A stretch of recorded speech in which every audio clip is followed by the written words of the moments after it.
আজকে ঈদের দ্বিতীয় দিন আমরা চলে যাচ্ছি গ্রামের বাড়িতে।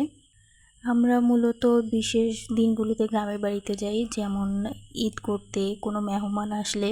আমার শ্বশুরের কর্মস্থলে যাতায়াতের সুবিধার্থে আমরা শহরের দিকে থাকি। গত বছর বন্যার সময় এই রাস্তাগুলো পানিতে একদম ডুবেছিল, সেই কথা এখন মনে করতেও ভয় লাগে।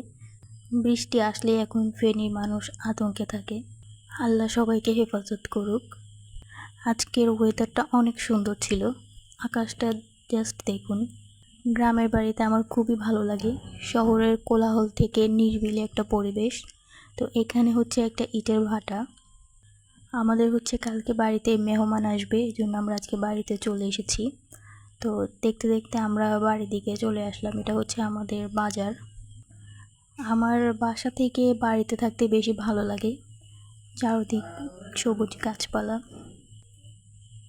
আসসালামু আলাইকুম এভরিওয়ান, আশা করছি সবাই ভালো আছেন। কে কোথা থেকে আমার ব্লগটি দেখছেন কমেন্ট করে জানাবেন।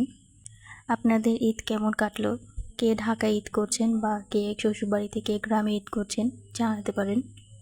গ্রামের রাস্তাগুলো আমার কাছে খুবই ভালো লাগে। তো আমরা বাড়িতে চলে এসেছি। এখন হচ্ছে ঘরগুলো পরিষ্কার করতে হবে, কারণ অনেক দিন পরে এসেছি, ধুলোবালি জমে গেছে। তো আমি ঘর পরিষ্কার করলাম। যেহেতু কালকে মেহমান আসবে, সুন্দর করে ঘরগুলো পরিষ্কার করতে হবে। আর এখানে আমি গাছ থেকে ডাব পেড়ে এনেছি, কালকে সেমাই রান্না করা হবে। তো দেখতে দেখতে আমি ঘরগুলো পরিষ্কার করে ফেলেছি। বাড়ির চারপাশটা পরিষ্কার করতে হবে। এখন আমি সবার জন্য শরবত বানিয়ে নিলাম। হালকা নাস্তা করে আবার কাজে লেগে পড়ব।